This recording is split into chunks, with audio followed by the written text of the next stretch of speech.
Capital do mergulho no arquipélago dos Açores, a Ilha Graciosa destacou-se ao longo da história por ser fértil terra agrícola, que ofereceu e continua a oferecer alguns dos produtos mais emblemáticos da região. A bonomia do sol contrasta, contudo, com o revolto dos mares, principalmente no inverno, onde se contam cerca de 14 naufrágios. O mais famoso é, sem dúvida, o vapor italiano Mazzini, que vinha de Baltimore para a Argélia, perdido a 31 de março de 1925 na Baía da Vitória.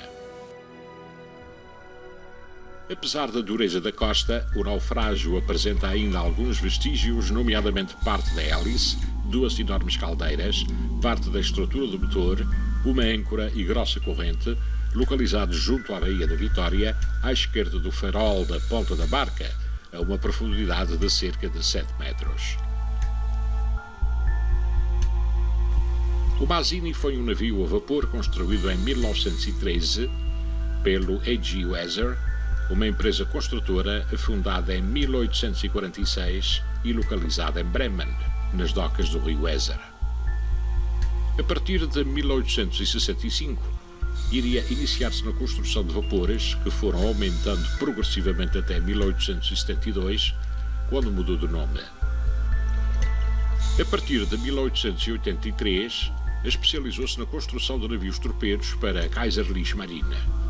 Foi uma companhia fundamental no esforço da Primeira Guerra, construindo U-boats e navios de guerra. Inicialmente, o navio cargueiro foi batizado de Spitfell SS e em 1916 foi adquirido pelo governo italiano para auxiliar no esforço de guerra, sendo rebatizado de Brescia SS.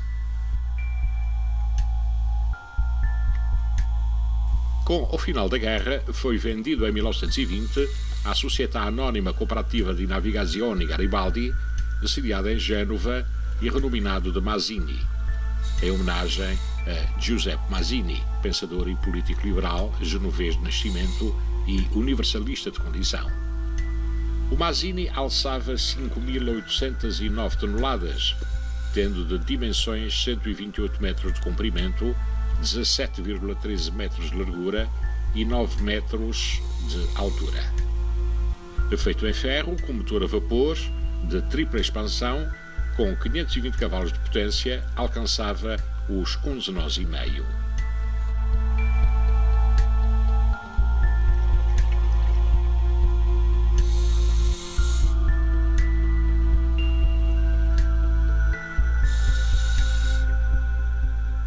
O Mazzini era um navio italiano que fazia a ligação entre o continente americano e o norte da África, a Argélia, e trazia carvão. Este naufrágio foi uma ocorrência de grande impacto na ilha, em que mobilizou as pessoas à sua volta, em que muitas das pessoas quiseram acompanhar de perto o desenrolar desse naufrágio. As primeiras casas que tiveram casa de banho com peças sanitárias na Graciosa foram com peças provenientes desse navio Mazzini. Isto foi um navio que trouxe alguns benefícios para a Ilha da Graciosa, porque ele desmantelou-se aqui e ainda há várias residências aqui na ilha que têm fechaduras e dobradiços e vigias.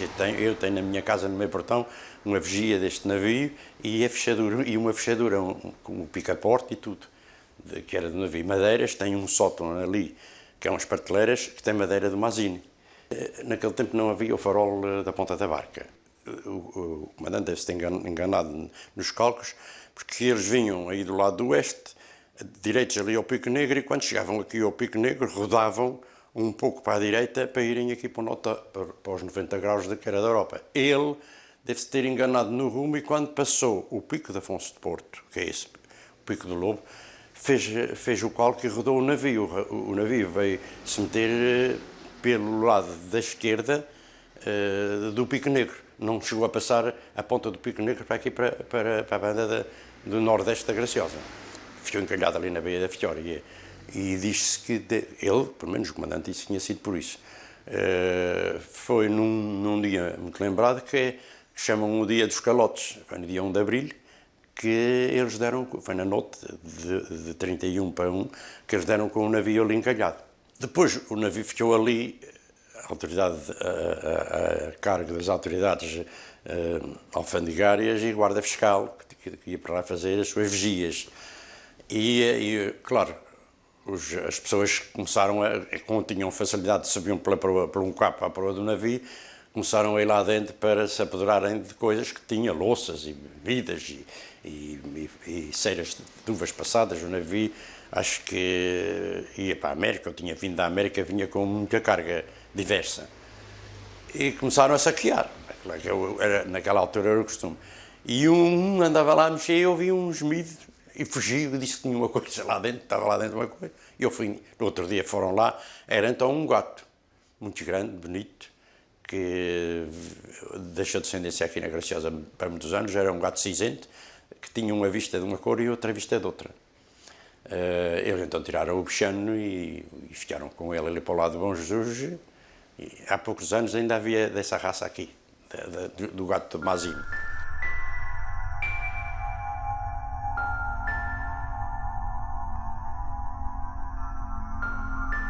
Passando para a Baía da Praia, temos o antigo Ancoradouro, atualmente um cemitério de âncoras, onde os navios de maior calado lançavam ferro. Mercê dos ventos fortes ou adversas alterações meteorológicas, os navios foram sendo arrastados até esta baixa pedregosa, forçados, sob pena de sussurrarem, a libertarem-se da âncora a uma profundidade variável entre os 20 e os 25 metros.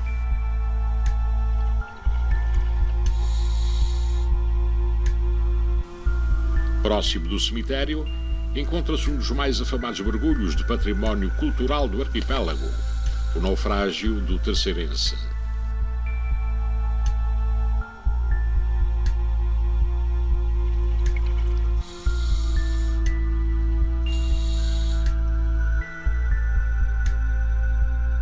A construção do Terceirense data de 1949, adjudicada pela empresa insulana de navegação aos estaleiros da Grangemouth Dockyard, em Inglaterra, onde tinha já sido produzido o mergulho para a mesma empresa. Nesse mesmo ano, a 20 de julho, realiza a sua viagem inaugural nos Açores, capitaneado por Francisco dos Santos Franco. Media a cerca de 76 metros de comprimento, alcançando 1.295 toneladas. Com capacidade para atingir 12 milhas de velocidade, suportar 28 passageiros e cerca de 3.000 metros cúbicos de carga. Tratava-se de uma das embarcações principais da empresa insulana à época, com uma posição de relevo no funcionamento das rotas comerciais marítimas entre os Açores e o continente.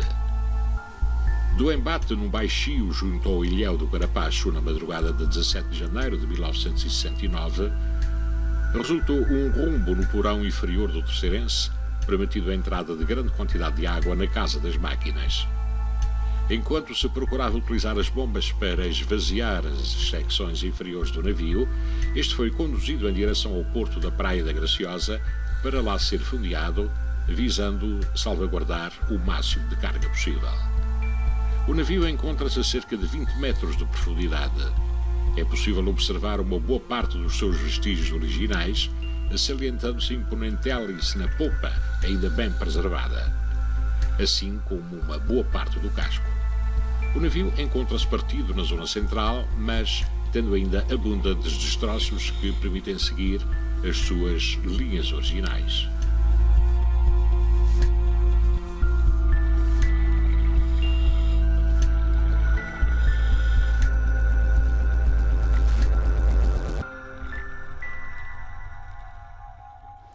E estava de manhã em casa com o Rod, a ouvir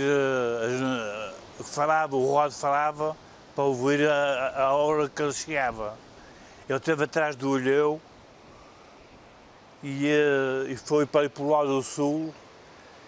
Falou às 7 horas, assim que falou às 7 horas, o seu comandante disse que tinha batido numa baixa, tinha rombado. E veio desde o Carapacho até aqui fora, está aqui nessa direção. E depois sempre arreia, avante, chegou para aqui para dentro, para a costa. A proa foi para o fundo, inclinou-se e ficou com a polpa no ar. Arrebentou os prons, as lonas e aquilo tudo. Veio o navio de guerra e o navio de guerra chegou, mas já estava no fundo. Quando foi para o fundo, abocanhou 3 vezes. E na última vez abocanhou. Oh! E nisto foi-se embora para o fundo. Juntaram-se garrafas de gás, depois o navio de guerra esteve a juntar garrafas de gás, e o levanteiro da terra, e depois o navio esteve ali e ficámos sem fazer o serviço de vapor. Nessa época que encalhou por aqui o terceirense, eu, carteiro, tinha que ir a todos os navios que vinham, que aportavam a Ilha da Graciosa. E a mala era fechada de manhã, durante a madrugada, antes do navio chegar à Graciosa, porque as entidades locais tinham pedido para os CTTs para não se fechar a mala. O correio fechava às 6 horas da véspera do dia, para fechar a mala na véspera do navio, da chegada do navio, porque durante aquela noite faziam um serão para meter os seus serviços nos correios. E eu então tinha a missão de todas as vezes ir fechar a mala de madrugada. E ia para os navios levar as malas. E desse acidente do terceirense também foi um deles. Chegámos ali acima, não era aquela estrada que tem, era outra estrada, chamava-se a Estrada do Dictador. Chegámos lá e vimos o navio fora do Olhão da Praia, entre o Olhão da Praia e os Fenais, o terceirense, era de madrugada ainda, de luzes acesas, e quando chegámos à praia soubemos que ele tinha tido um acidente, tinha batido num baixio que tem fora do Olhão do Carapaz, que tinha rombado. Que estavam a fazer a diligência de ver se ele chegava ao encorador, mas acabou por se afundar ali fora, a poucas milhas da praia. Mas acho que foi para ali para o fundo, por vontade própria da autoridade daquele tempo. Porque se eles quisessem, o navio teve muito tempo fora da água, podiam ter salvado muita coisa do navio. Teve muitos barcos de roda dele, barcos daqui da praia, e eles não deixaram os barcos aproximar-se do navio, mandaram-nos afastar porque havia perigo que se o navio afundasse os barcos. Há quem dizia naquele tempo que ele tinha ido para o fundo por coisas de seguro. Nunca se chegou a saber bem isso. O que se sabe é que ele se afundou ali e ali ficou. O terceirense transportava mercadoria destinada à época natalícia, o que se traduziu num duro revés para o comércio local. Para nós, claro, foi mesmo um desgosto muito grande e foi um dia terrível que tivemos naquele dia, porque temos alguma mercadoria lá dentro, não era, na ocasião, não seria muito, porque trabalhámos na ocasião ainda com tecidos ao metro, já também calçado e assim, mais algumas miudezas, entre elas o ouro e prata, de forma, também vimos também colchões também, vendíamos colchões, enfim, foi um dia um bocadinho triste para nós, para quem tinha o comércio, e também para a Graciosa de ver aquela anomalia que aconteceu.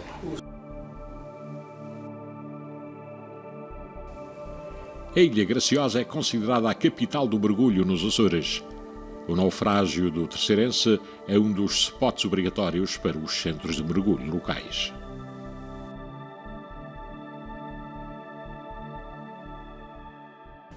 Quando em 2003 tive a oportunidade de visitar a Graciosa, a convite de um amigo meu de longa data, que é o Rolando Oliveira, que tem um centro de mergulho nesta ilha, deparei-me, através dos mergulhos que ele me proporcionou, com um local ideal para se fazer não só o mergulho recreativo, mas também para, eventualmente, mais tarde, se poder programar provas na área da fotografia subaquática e competições.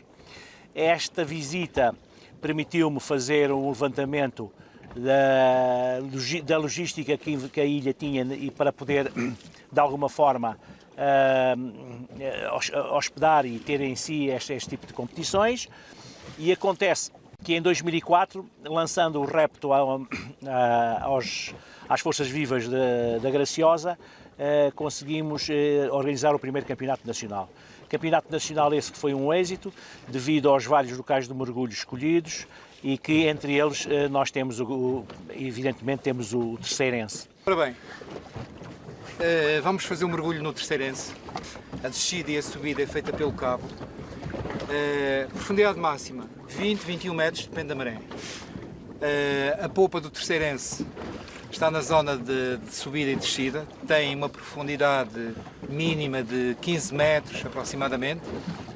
Ele está partido em dois, portanto a parte central está toda partida. A proa está direcionada ao porto, porque ele vinha a fazer rumo ao porto. A proa tem menos interesse, tem menos vida. A popa, vamos nos centralizar mais na popa, que tem mais vida. Tem duas hélices, uma virada para cima, uma enterrada na areia. Essa hélice, na zona da hélice que está enterrada na areia, faz um género de um túnel, onde se vê bastante vida.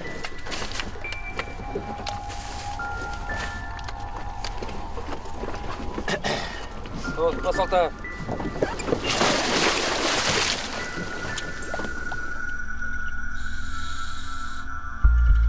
Os vários concursos nacionais e internacionais de fotografia subaquática são disputados na Graciosa.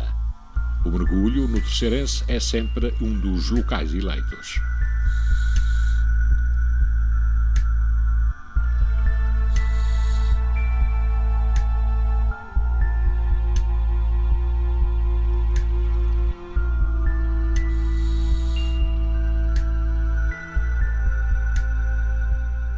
A Ilha da Graciosa tem locais fantásticos para mergulhar, não só junto à costa, como baixas afastadas de terra, com locais extremamente interessantes e animados em termos de peixe. Portanto, há muita vida, muita biodiversidade, existem grutas, existem naufrágios, como por exemplo o Terceirense. O Terceirense é uma referência a nível dos Açores e hoje em dia a nível internacional, uma vez que já foram realizados muitos concursos de fotografia subaquática nos Açores, concretamente na Graciosa, em que um dos locais de prova, em que um dos cenários que é escolhido pela organização e em que centenas de mergulhadores vão registar imagens desse cenário. Portanto, o Terceirense é um modelo extremamente apreciado, não só porque é uma estrutura bastante grande, ainda tem os hélices visíveis, como tem ainda a zona da popa. Portanto, existem estruturas bastante grandes, bastante visíveis, muitas delas até com muito detalhe, portanto também acaba por ser interessante para fazer muitas vezes aquelas fotografias da vida subaquática, da fauna e até da flora em contexto. Portanto, em vez de serem agarradas a rochas, se calhar estão agarradas a um guincho, estão agarradas a uma balustrada e, portanto, fazer vida subaquática em contexto de naufrágio também é extremamente interessante. E depois, obviamente, para o mergulho recreativo, as pessoas que gostam de ir ver um navio, ver os pormenores do que é que ainda existe. E, portanto, tudo junto, quer em termos fotográficos, quer em termos recreativos só de passeio, quer em termos de concursos. O Terceirense é uma referência há muitos anos e que tem motivado muitas pessoas a produzir imagens extremamente bonitas deste local da Graciosa.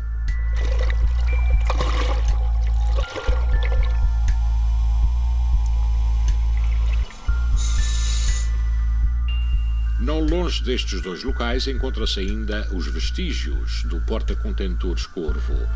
Foi construído em 1980 na cidade alemã de Rendsburg, sendo registado em Ponta Delgada e tornou-se parte da frota da mutualista. Este porta-contentores tinha 11 marinheiros e comandado por Isaías Silva no dia do encalhe. Possuía 771 toneladas de arqueação bruta e capacidade de carga suficiente para 218 contentores, para além de carga diversa. Encontrava-se equipado com um motor capaz de atingir os 12 nós de velocidade máxima.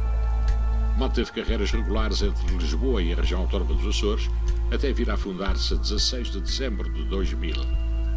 A embarcação partira da Ilha do Pico, carregando 80 contentores e 16 bovinos. Com a proximidade da época natalícia, a grande maioria desta carga tratava-se de artigos para o comércio, além de alimentos, viaturas e 30 toneladas de fuel óleo.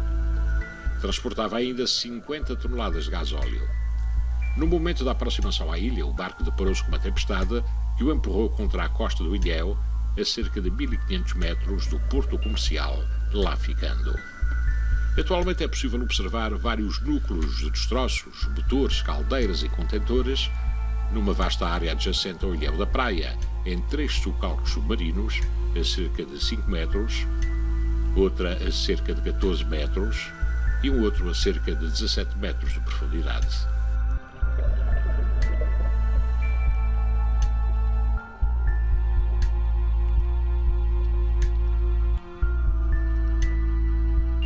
De quase todos estes locais existe mais informação e objetos das embarcações na exposição de longa duração do Museu da Graciosa.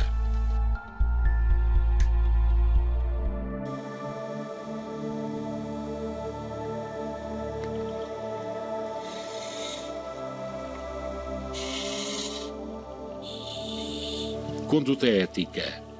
Não é permitida a entrada no interior das embarcações naufragadas com vista a cautelar a segurança dos mergulhadores, bem como para garantir a proteção do bem patrimonial.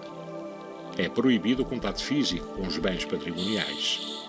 É igualmente interdita a recolha de quaisquer objetos das estruturas e do espólio a estas associado, de forma a salvaguardar a herança patrimonial observada. Ao visitar estes locais, o mergulhador deverá ter a vacina antitetânica em dia.